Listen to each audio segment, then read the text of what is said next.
So students, so now in this lecture, let me make you understand about the water budget equation, right? After this, we will be going to the runoff, the measurement of precipitation depth, and some other topics, right? But if this concept is not clear, if I will explain you other concepts, they will be incomplete, right? So let us understand this concept, the water budget equation, and let's solve some one numerical also on this topic, okay? The water budget equation. Now, let me give you an example. Then you will understand it more. Let's say that this is your catchment area. This is a catchment area. Okay. Now, what is a catchment area? Let me understand. Let me make you understand. This is a catchment area. This is a river. These are the tributaries. Let us say that these are the tributaries. Okay. Let us say this is a catchment area. Clear? And it has some, you can say, and this is going out. This river is going out. This river is coming from here and going from there. This is a catchment area. Now, what is a catchment area? This is very important because a lot of people fail to understand. The catchment area is the area which will contribute, again I am repeating, the catchment area is the area which will contribute in increasing the discharge of this river. Clear? Okay? It means that if I am taking this area into consideration, if rain will fall on this area, if precipitation will fall on this area, what will happen? Then some infiltration will be there, some transpiration will be there, evapotranspiration will be there, but some water will go to this stream. Clear? And that area which will contribute to the discharge or the volume of this stream is known as the catchment area, right? In US it is also known as watershed, right? Catchment area. In India and in Britain, it is known as catchment. And in USA, this area is known as watershed. Watershed. You must have heard about the subject watershed management, right? When I was in BTech, it was an elective subject, watershed management. Clear? Okay, so this area is known as catchment or watershed, right? Now let us say that some volume of water is coming. Let us say that some volume of water is coming VI. Let us say this VI. Clear? Let VI. VI is the inlet volume, right? VI is the inlet volume. Inlet volume. And let us say that after something will be happening, some evapotranspiration will be happening, some infiltration, some runoff will be there, and after some time, let us say that this is VO, out volume, right? Now VO is outlet volume. Outlet volume. Now what do you think? You tell me, what do you think? Will this VI will be equal to V naught? Suppose that 50 meter cube of volume of water is coming from this side. Will it be 50 or more than 50? It can change. It can be less than 50 or more than 50 also. If there is a lot of precipitation, it will be more than 50. If there is less precipitation, it will be less than 50. Why? Because there will be some infiltration also, evapotranspiration, right? Some runoff will be there, some water will go to the groundwater also, right? It can change, right? Okay. So I can say that if I subtract these two quantities, that is the inlet minus outlet, whatever the volume I will be getting, that will be storage, delta S, storage. Storage means this catchment has stored that water. It can either be in the form of groundwater, it can either be in the form of, you can say there can be some depressions in this catchment area. The water can be in the depressions, right? Or the water can be, let us say that a type of pond is there or some other thing is there, it can be in that also. Or if suppose that the plants also, they also carry some water on them, right? Which they do not transpire, okay? That water will also contribute to the storage. So I can say that the mass inflow minus the mass outflow is the change in storage. But remember one important thing, this is at a particular time t. At a particular time del t. This is for a particular time. It can be at 2 p.m., 3 p.m. or 4 p.m., right? There should be a particular time frame interval for both inflow as well as the outflow. It should not be like that you are measuring your inflow at 5 p.m. and you are measuring your outflow at 7 or 8 p.m., right? There should be a particular same time interval for those things, right? So at a particular time interval del t, the mass inflow, the mass outflow will be equal to the change in storage. And this equation is a very easy equation. This equation is known as the water budget equation. This equation is known as water budget equation for a particular catchment area. Clear? I hope you have understood. Now, sometimes the numericals are coming in depth. Sometimes it is not given to you. It is not given to you that it is 10 meter cube or 15 meter cube. Some depth is given to you. So I would like to tell you that whenever we are dealing with the hydrology, sometimes what we do that instead of volume, we represent as depth. For example, let me give an example. Let us say that I give an example. Let us say that the volume of water is, let us say, 15 meter cube. Let us say it is not 15. Let us say it is equals to 10 raised to the power 5 meter cube. Let us say the volume of water for a particular catchment is 10 raised to the power 5 meter cube. And now you will ask me, sir, what is the area of that catchment? Because in hydrology, if you don't know the area, you are incomplete, right? So to have to be 100% complete, you must know the area of the catchment also, right? Same with goes with irrigation also, right? So area of catchment must be known. So now you tell me, sir, the area of the catchment, we measured it with planimeter and some other instruments. It came out to be again 10 raised to the power 5 meter square. Now just apply some mind.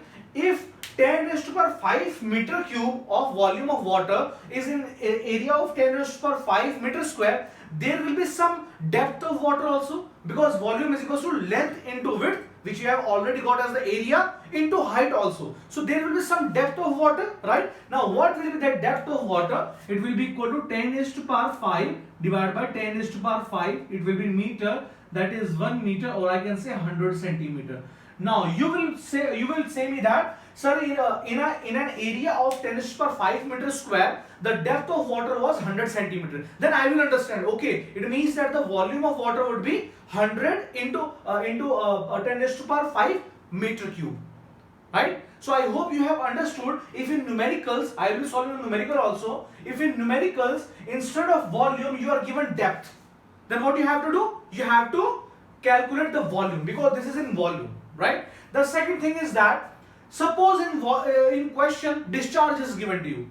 Now you know that again in hydrology also we frequently make use of units, right? In irrigation also, if suppose that you are stuck with some numerical, just check the units, you will get the answer. Even in environment also, in the activated sludge process, in your oxidation pond process, a lot of numericals are there. Even if you are stuck somewhere, just compare the units, you will get the answer, right? It has happened with me a lot of times that I got stuck somewhere in the numerical, I compared the units, I got the answer. Similarly here also, if you get stuck somewhere, compare the units, you will get the answer, right? Now for example, if in question it is given to you, a discharge is given to you. What is the unit of discharge?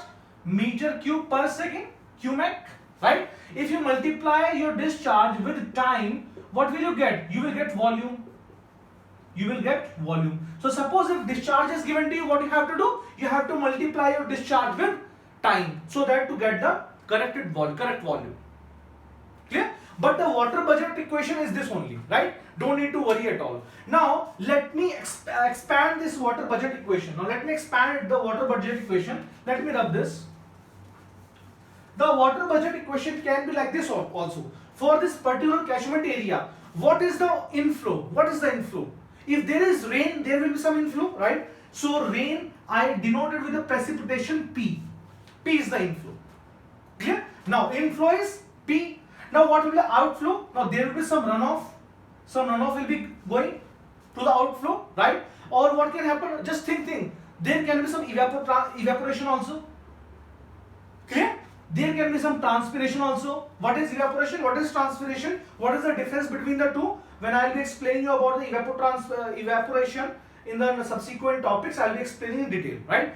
There can be some groundwater also. Some water may be percolating to the groundwater also, right? And other things also, but broadly these five things, right? It will be equal to delta S, change in storage, simple. Or I can also write it like this: P, take minus common, R plus E plus T plus G is equals to delta S. So this is a detailed water budget equation. Water budget equation. What is E? Precipitation, which is inflow. What is R? Runoff, which is going outflow. Evaporation, that is also going away from the catchment area. transpiration away from the catchment area, groundwater that is also away from the catchment area. So what are we are left with? We are left with P minus this thing is equals to storage, change in storage. Simple. Clear? Now I hope that you have understood the concept behind the water budget equation. Clear? Now, even if you have not understood it, let me make you understand by a very simple example. Let us say that there you have a bucket and the volume of bucket is, let us say, 10 meter cube. It's a very big bucket.